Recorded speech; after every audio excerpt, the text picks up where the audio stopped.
대법원의 관세 무효 판결 이후에 도널드 트럼프 대통령의 이 관세 무효화를 무시하려는 듯한 발언이 계속되고 있는데요. 시장에선 트럼프 대통령이 그만큼 코너에 몰리고 있다는 것을 반증한다라는 분석들 나오고 있는 한편 위기 돌파용으로 백악관이 이란과의 전쟁에 나설 수도 있지 않나라는 불안 역시 확산이 되고 있습니다. 오늘은 이 내용 알아보죠. 도움 말씀에 한국경제신문 한상춘 논설위원 자리에 있습니다. 안녕하십니까? 네, 안녕하십니까? 자, 위원님, 오늘 미국 증시 상당히 혼탁했는데요. 미국 증시 모습부터 좀 짚어볼까요? 네, 대법원 입법 판결 트럼프가 무시한 이후에 미국에서 아주 인상적인 장면이 언론에 나오고 있어요. 미국 국민들을 비춰주면서 미국 사회에 뭐를 믿겠느냐 하는 이런 쪽에 호소하는 듯한 이런 데인데요. 보통 증시라는 것은 아무리 펀더멘탈을 하더라도 좋다 하더라도 신뢰가 있으려면 리질런스가 있으려면 믿음이 있어야 됩니다. 예. 근데 이렇게 시청자 여러분 뭐를 믿겠습니까? 민주주의의 최후 보호하는 대법원의 판결까지 무시하고 사실 법리도 자기 개인적으로 이렇게 하다 보니까 미국 국민이 뭐를 믿겠느냐 하는 그런 얘기가 돼 있습니다. 문제 발단은 트럼프가 트럼프 대통령이 대법원 입법 판결 이후에 거침없이 사실 그 대법원을 비난하는 발언들이 좀 쏟아져 나오고 있습니다. 지금 보면은 타겟이 되는 것이 이제 입법 판결에 가담한 대법원 보수당의 대법관 3인인데요. 이걸 좀 그동안 개인적으로 가장 이렇게 비난했던 사람이 트럼프 대통령 입장에서 했던 사람이 제롬 파월 아니겠습니까? 제롬 파월보다도 지금 더 저속적인 발언, 더 강도 있게 거침없이 비판하는 모습이 지금 나오고 있다 하는 것을 말씀을 드리겠습니다. 그러다 보니까 자연스럽게 탄핵설 얘기가 심심치 않게 지금 고개를 들고 있습니다. 결과적으로 이 문제를 이렇게 극복할 수 있는 게 3급의 견제와 균형 원칙이 지켜지지 않는다면 결국 국민을 최후 보호를 위해서 탄핵설로 이 문제를 미국의 전통을 지켜야 되지 않느냐 하는 쪽에 이런 설이 지금 나돌고 있습니다. 지금 차원에서 중간선거 앞두고 트럼프 대통령이 이렇게 위기를 몰리고 있는데요. 지금 미국 내에서는 이렇게 탄핵설까지 고개를 든다 보니까 미국 내에서 이렇게 돌파구를 찾기는 상당히 어려운 상태입니다. 그러다 보니까 동맹국에 대해서 관세에 대해서 더 세게 이 빈틈이 없이 합의 사항을 이용하라는 촉구와 함께 사실 이란과의 전면전 이런 얘기가 나오면서 오늘 미국 증시가 많이 떨어진 것은 트럼프의 관세 불확실보다도 미국의 언론들은 다양한 복합 요인에 따라서 그렇다. 그래서 한마디로 트럼프가 만들어내는 거다. 그래서 관세 리스크가 아니라 트럼프 리스크 때문에 그렇다는 이것도 표현상으로 보면 아주 서학개미라든가 이런 측면에서 미국 증시를 볼 때 주목할 필요가 있는 것이 아닌가 생각합니다. 결국 트럼프 리스크에 따라서 탈아메리카 현상 이런 자금들이 어제 한국 증시도 어려운 가운데 사실 우리 증시도 많이 올랐죠. 그런 과정에서 이 자금들이 한편으로는 유럽 쪽으로 지금 자금 많이 들어가고 있습니다. 제가 지난해 말까지 해서 국내 언론들이 지난해 말까지 해서 역시 미국으로 계속해서 자금이 들어갑니다는 IEA 자금 가지고 이제 탈아메리카 무슨 탈아메리카냐 이렇게 해서 제목을 뽑은 게 있어요. 탈아메리카 현상은 사실은 올해 들어서 아주 집중적으로 됐기 때문에 최근에 그렇게 국내 언론에서 나온 것은 지난해 통계였다 이렇게 보겠습니다. 그런 걸 좀 감안하셔서 이렇게 언론들도 쓸 필요가 있는 게 아닌가 생각하는데요. 탈아메리카 지금 많이 되고 있습니다. 그런 과정에서 한국 증시가 연초에 브레이크아웃 내션이라 해서 유력에 돋보인다 해서 그런 쪽을 말씀드렸습니다는 그런 예상들이 지금까지는 잘 되고 있습니다. 자, 어제 이렇게 한국 증시에서 상당히 눈에 띄는 코스피 전망치가 나왔죠. 노무라증권은 한국 경제, 한국 증시에 대해 상당히 보수적으로 봅니다. 아마 외환위기서부터 한국 경제, 한국 증시에서는 가장 보수적으로 보는 해외 기관 중에 하나지 않느냐 생각하는데요. 이 노무라증권이 올해 상반기에 코스피가 상단으로 8천에 도달할 것이다 해서 8천 전망이 그것도 상반기에 나왔습니다. 예. 그러다 보니까 이제 일제히 국내 증권사들도 어제 하나증권도 7,900까지 이렇게 상단치를 상향 조정을 하는 모습이고요. 기존의 KB증권도 7,500선 고서는 입장이고 대부분 다 국내 증권사도 지금 작년 말에 불과 한 달 반 전에 나왔던 것이 우리나라의 코스피 전망치가 5천 어렵다. 대처 4,500에서 5천 정도 되고 유일하게 KB가 7,500선 하는데요. 지금은 다 7,000대로 다 올리는 것 같습니다. 거의 다 7,000대로 수정 전망되는 거 올리는 것 같습니다. 그런 상태에서 어제는 트럼프의 관세에 따른 어떤 리스크에도 불구하고 국내 증시가 변동성이 크긴 했지만 마감 지수로 오르는 이런 모습을 보였다고 보겠습니다. 미국에서 자금이 빠져나가는 모습과 이 움직임이 가속할 가능성에 주목해야 된다는 말씀이실 거고, 그리고 지금 상황 보면 연방 대법원 판결 무시하는 듯한 이 트럼프 대통령의 발언에 미국 금융시장 폭풍이 좀 확산될 수 있다라는 말씀이신 거죠? 네, 미국에서 믿음의 가장 최위에 보는 통수권자입니다. 통수권자에서 많은 이렇게 중요한 직책 사항을 할 때 국민 앞에서 취임 선서를 하거든요. 작년 1월 20일 날 취임 선서에서 미국의 합중국 헌법 2조 3항을 한번 트럼프 대통령이 얘기하는 것을 아마 보셨을 겁니다. 어떤 대통령이든 간에 취임 선서에서 보면 내가 능력이 가능한 미 합중국 헌법을 보존하고 보호하고 수호할 의미를 줬다, 이거 설명하고 있습니다. 그러면 지금 사태에 대해서 미 국민들이 뭐를 믿을 것이냐 하는 측면은 마지막 버팀목에 해당되는 또 국민 앞에 미 합중국의 헌법을 보호하고 보존하고 수호할 능력이 다하는 이렇게 했던 사람이 무시해버리니까 지금과 같은 이런 얘기들이 나온다고 보겠습니다. 그래서 누차에 말씀드리는 이번에 대법원에 이렇게 최후의 보리에 해당되는 민주주의의 대법관이 보성의 대법관이 3인이 위법에 대해서 사실 가담했던 것은 미 민주주의를 살렸다, 이렇게 얘기합니다. 근데 트럼프 대통령에 대해서 이것을 무시하다 보니까 자, 인센이라는 단어는 시청자 여러분들 잘 아실 겁니다. 근데 이 인센을 영어표로 쓴 것은 법규적으로 보면 인센의 단어는 미친이라는 법규적으로 해석하는 측면을 이번에 언론들이 나오는 겁니다. 트럼프가 인센의 법규적인 측면은 법률을 자기 마음대로 해석한다는 얘기입니다. 이게 법리적으로 인센의 의미입니다. 그러다 보니까 미 합중국 앞에서 미 국민 앞에서 미국의 헌법을 보호하고 보존하고 수호한다. 이 얘기가 오늘 나오는 얘기가 바로 그렇거든요. 그래서 오늘 증시에 주가가 하락하는 것은 관세 리스크도 있지만 트럼프 리스크다 하는 이 표현이 적절한 것이 아닌가 생각합니다. 느닷없이 1월 20일 날, 작년 1월 20일 날 했던 미 합중국 헌법 이렇게 2조 3항의 내용들이 오늘 나오는 것도 또 인센이라는 단어도 어떤 쪽으로 해석할 것이냐는 측면에서 시청자 여러분한테 저는 이렇게 영어 표현을 잘 쓰는 사람은 아닙니다는 인센이라는 용어가 굳이 나왔기 때문에 법리적으로 해석하는 측면을 시청자 여러분한테 전해드렸습니다. 그리고 우리나라도 그렇습니다. 우리나라도 최고 통수권자 이재명 대통령께서 우리 대법원장의 마지막 지켜주는 모습이 있지 않습니까? 그런 측면이 민주주의의 가장 최후의 보류에 해당되기 때문에 그렇습니다. 최대한 존중해야 되는데 자기 마음에 맞지 않는 판결을 냈다 해서 국민 앞에 선선 사람이 법리를 자기 마음대로 해석한다는 것은 미 국민의 신뢰가 땅에 떨어졌다.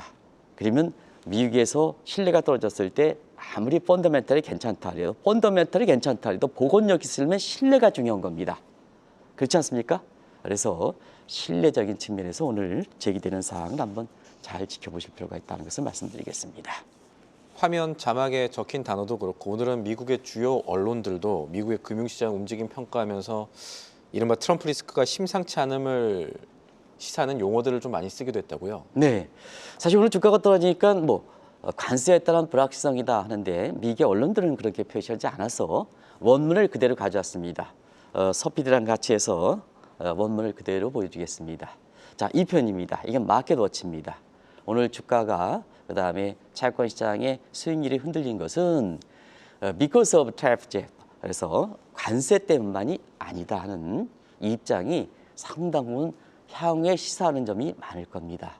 또 한 가지는 트럼프가 이 어브넉셔스 하는 단어는 자기 마음대로 자기 개인적 감정으로 이 테리프라는 단어를 동맹국에 자 그냥 122조를 10% 때렸다 다음 날 15% 때리고 뭐 자기 마음대로 한다는 얘기입니다. 이 obnoxious라는 단어를 잘 보실 필요가 있습니다. 트럼프가 동맹국과 국제 관계인데 자기 개인적 감정에서 이렇게 관세를 때린다는 얘기입니다. 그러다 보니까 시청자 여러분 아시겠습니다는 이 obnoxious가 앞서 말씀드린 같이 헌법 2조 3항을 무시하고 그다음에 여러 가지 규율에 의해서 하는 obnoxious를 이런 단어를 관세법이라든가 자기 마음대로 부과하고 그다음에 법령에 의해서 관세를 부과하면요. 경제 주체들의 대응하는 시간을 측면에서 정책의 생명이라는 게 있습니다. 예. 그런데 하루 간격으로 그만큼 이제 얘기할 때면 그 내용들에 대해서 스태프들이 정확하게 해석해 가지고 예를 들어서 무역법 122조는 그 명문화되어 있는 게 아니겠습니까? 30년 이상 됐던 것이 자 150일간 관세 최고세를 15% 때린다. 이렇게 하면 자기 개인적 감정이 있다 하더라도 그 법리에서 보면 15% 떼었을 겁니다. 근데 10% 맨 처음에 떨었죠? 근데 다음날 15% 떼니까 이게 도대체 뭐냐는 얘기입니다. 그러면 동맹국 입장에서 지키겠습니까? 시청자 여러분. 또 미국 유임 입장에서는 미국의 세계 경제 대통령이라는 세계 대통령이라는 이 트럼프의 입에서 하루 간격으로 법리에서 최고세율을 10% 때렸다가 15% 이렇게 하는 게 이게 되겠습니까? 그런 측면에서 신뢰다 문제다 이렇게 보겠습니다.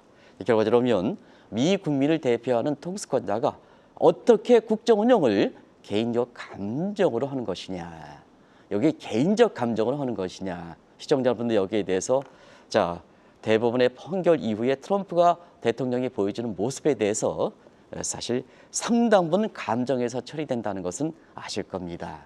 이게 결과적으로 이렇게 법리를 무시하는 독재권자의 이렇게 모습이지 않느냐 하는 측면에서 시청자 여러분한테 소크라테스 얘기했고 그다음에 그때 당시에 법리 논쟁을 같이 했던 프라시마스의 정의론 같은 것도 얘기했습니다는 그런 측면을 보여주는 대목이지 않느냐 하는 생각이 듭니다. 그래서 오늘 밤 12시에 일어나서 이렇게 주요 외신들의 표현상을 보면 우리나라는 뭐 주가가 떨어졌다면 인과관계 관계없이 무조건 관세에 따른 불확실성이다 이렇게 얘기해서 국내 언론인데 여기에서 미국 언론들의 표현은 각종 함축된 용어, 코노테이션이 많은 단어를 가지고 사용하는 게 인상 깊어서 오늘 시청자 여러분한테 양해를 구하고 이렇게 영어 자막을 그대로 표현해 드렸습니다. 아마 많은 앞으로 트럼프와 관련된 얘기에서 이런 용어들이 어떤 행동을 거칠 것인가 상당히 주목된다고 보겠습니다. 예.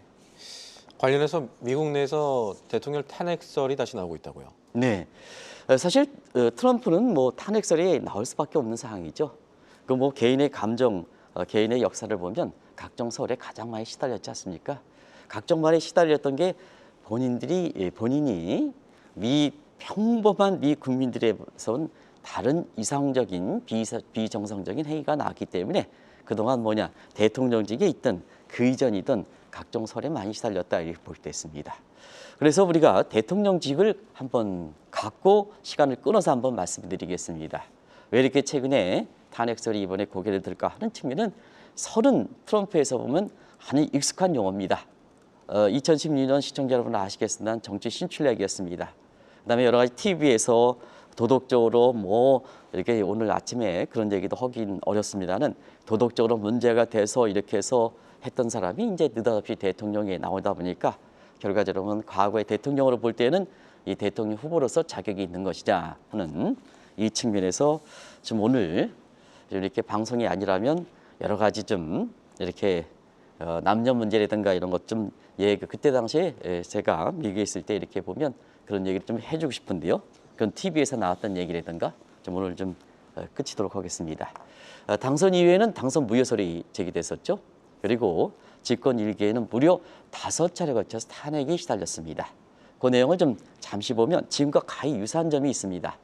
집권 이 취임 이후에 불과 20일 만에 탄핵설에 고개를 들었고요. 또 100일에 2차 탄핵설, 또 다음 연도 8월 달에는 3차 탄핵설, 그리고 그 다음 연도 12월 달에는 4차 탄핵설, 그리고 마지막까지 탄핵설에 시달렸습니다.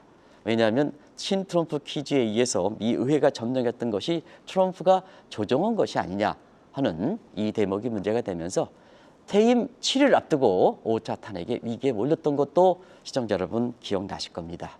결과적으로 보면 집권 2기에는 자 1기 때 저렇게 5번에 걸쳐서 탄핵설에 나왔다 보니까 자, 이게 노벨 평화상 네, 다른 측면에서는 이게는 몇 차례 걸쳐 탄핵설이 시달릴 것인가 이것도 또 하나의 관심이 됐는데 그런 것이 지금 고개를 들고 있다 이렇게 볼 때 있습니다. 집권 2기 첫 해인 지난해에도 대통령 탄핵설이 나왔던 것으로 기억하고 지금도 완전히 사라진 건 아닙니다만 밈코인 관련해서 문제가 계속해서 제기가 되기도 했었죠. 트럼프 대통령이. 이거는 아마 중간선거 끝나면 탄핵설에 시달릴 수도 있습니다. 이 탄핵의 근거에서 보면 권력을 남용해서 사익을 추구하면 탄핵설의 직접적 대상입니다. 이건 아마 시청자분이 굳이 설명하지 않더라도 이해하실 겁니다. 그러면 자, 우리가 코인 얘기를 계속해서 하고 오늘도 코인 가격이 더 떨어졌어요. 그런 측면에서 보면 특히 트럼프 관련된 밈코인은 거의 휴지조각이 되는데요. 1년 전 상황을 한번 되돌아가겠습니다. 1년 전 상황에 트럼프가 취임할 때 보면 달라 멜라소니 그것도 큰 아들내미도 관련된 트럼프를 하면서 코인 왕국론을 주장했습니다. 결과적으로 보면 자기 자신의 밈코인 가지고 팜핑했다는 얘기입니다. 팜핑했다는 얘기입니다. 즉 띄웠다는 얘기입니다. 결과적으로 보면 자 나중에 결국 제일 먼저 팔아치우지 않습니까? 한 나라의 대통령이 이 같은 행동을 할 수 있느냐는 얘기입니다. 작년에도 문제가 됐죠. 팜앤덤핑 문제 이게 법상으로 올라왔지 않습니까? 작년에 이 고위험 밈코인 가지고 트럼프 진영에서는 7,1조 가까이 수수료를 챙겼습니다. 결과적으로 보면 퍼블릭 시티즌이라든가 이런 데에서는 트럼프의 밈코인과 관련해서 결국 탄핵 소추 법으로 호소했었거든요. 이것이 1년 전의 모습이다 하는 것을 말씀드리겠습니다. 우리 언론인도 그렇습니다. 우리 언론인도 사실 주식 투자, 개인 투자, 주식 투자 할 수가 있습니다. 그런데 취지업 문제, 인과성 때문에 사실 될 수 있는 대로 방송에 하는 사람들이라든가 이렇게 언론에 이렇게 취재하는 사람들 입장에서는 이 주식 투자 입장에서는 굉장히 신중을 기해야 됩니다. 저희들도 기존에 갖고 있는 방송하기 전에 갖고 있는 주식이라든가 이런 것도 잘 팔지 않습니다. 또 개인적으로 보면 이렇게 증권사에 있었기 때문에 여러 가지 사주도 받은 거 이외에는 이 방송에서 12시에 일어나서 전 세계를 보는데요. 왜 유망한 종목이 없겠습니까? 현 정부 들어와서도 아마 한국 증시를 가장 많이 이렇게 우호적으로 얘기했던 사람 중에 한 사람입니다. 또 삼성전자의 감산 얘기를 2024년에 트럼프의 가격 할인 대책에 맞춰서 삼성전자의 감산 정책은 문샷 싱킹이다. 그리고 샤프리 로스의 공생적 게임이다. 해서 지금의 반도체 빅사이클까지 처음으로 얘기했던 사람입니다. 그럼에도 불구하고 주식도 안 합니다. 주식도 안 합니다. 그런 거거든요.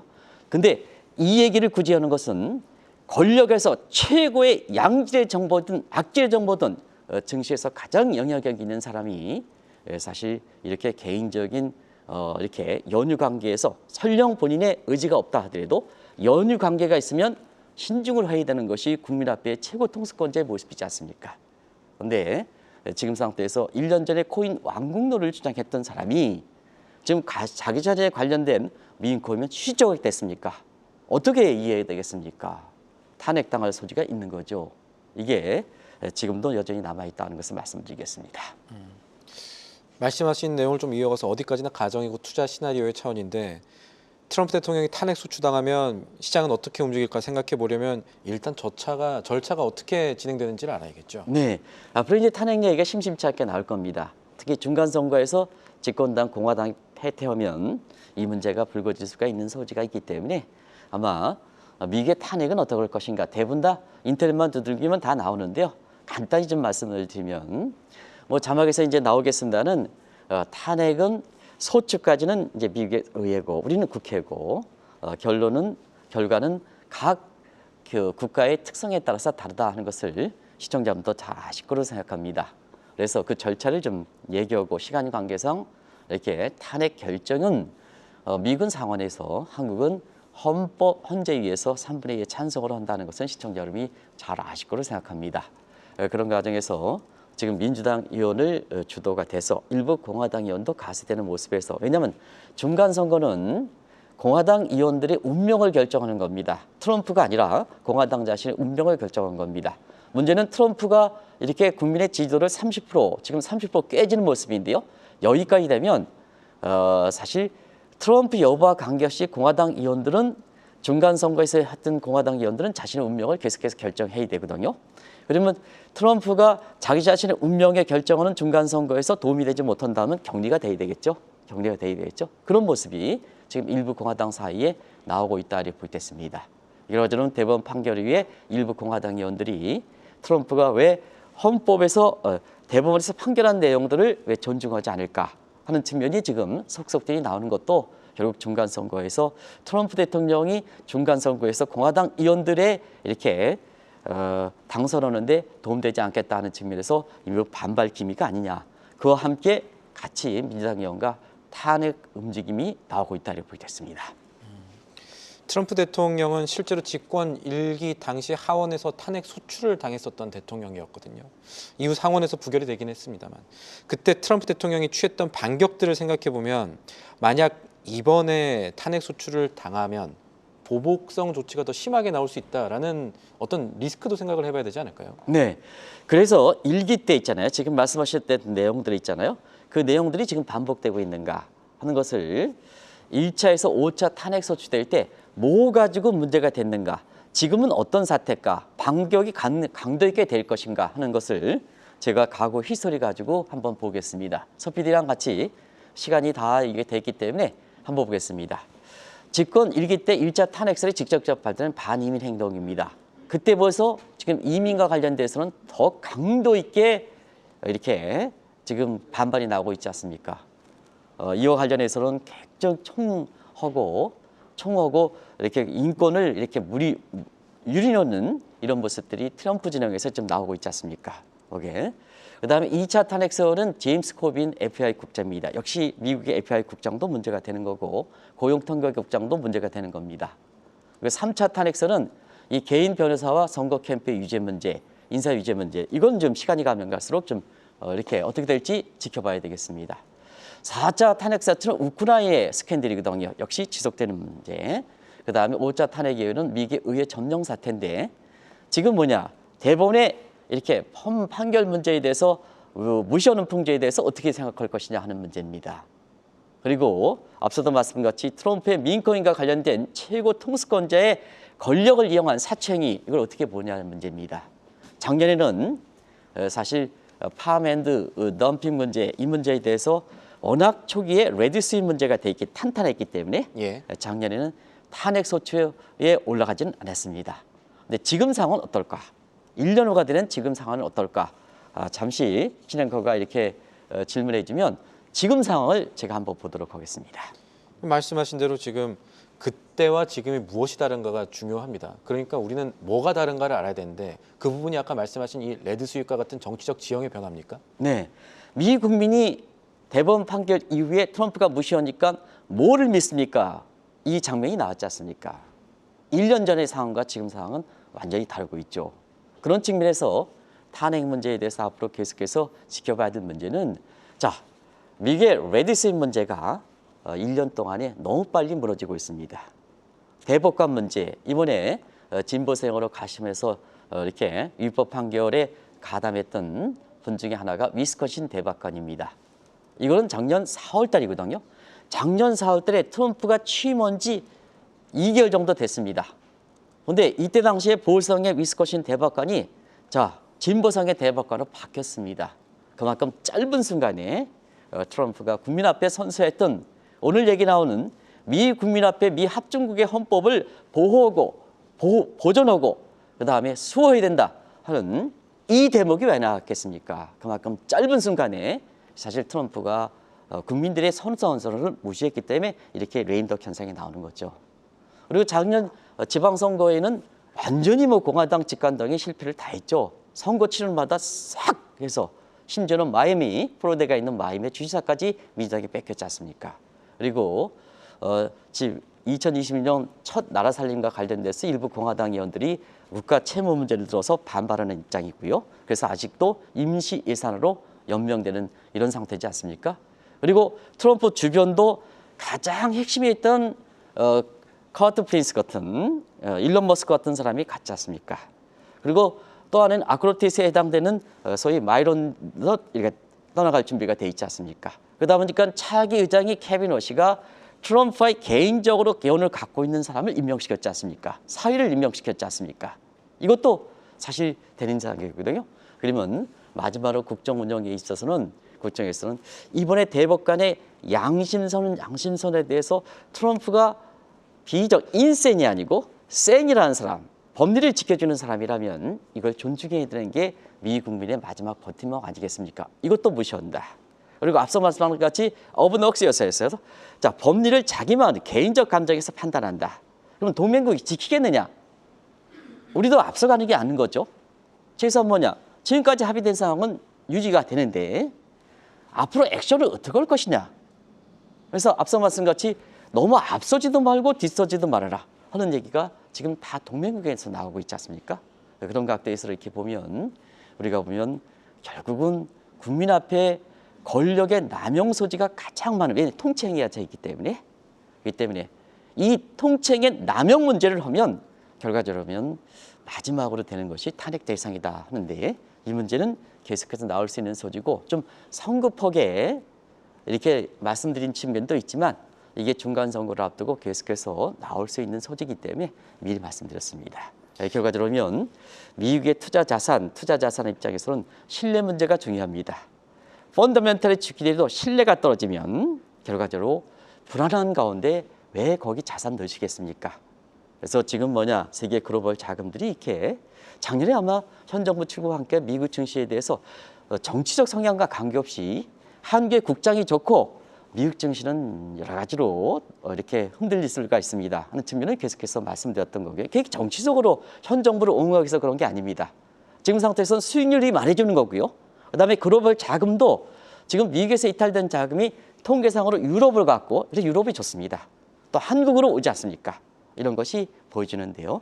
서학개인 입장에서는 향후 중간 선거만 갈수록 이렇게 미국에서 트럼프의 어떤 리스크 때문에 굉장히 불확실한 환경이 계속된다. 그러면 자금 넣어놓고 불안한 환경에서 설령 똑같은 돈을 번더라도 불안한 건데 돈을 벌면 인생의 해피니스, 행복이 없는 겁니다. 돈을 벌더라도 마음에 불안하지 않고 돈을 벌어야 진짜 행복한 겁니다. 그런 과정에서 오늘 아침에 이런 믿음이라는 최고 통수권자가 국민들이 가장 어려울 때 믿음을 지켜줘야 되는데요. 그 믿음을 저버릴 때는 왜 성악개미들이 마지막까지 미국의 자산을 이렇게 끌어안고 있느냐. 네. 이 점에서는 한번 생각해볼 대목이 있는 것이 아닌가 생각합니다. 알겠습니다. 때로는 정치적 지형 변화를 읽는 일이 또 시장의 방향을 읽는 일이 되기도 하겠죠. 오늘 말씀 잘 들었습니다. 지금까지 도움 말씀에 한상준 한국경제신문 논설위원이었습니다. 감사합니다. 네, 고맙습니다. 한국경제TV는 도약하는 한국 증시와 투자자 여러분을 응원합니다.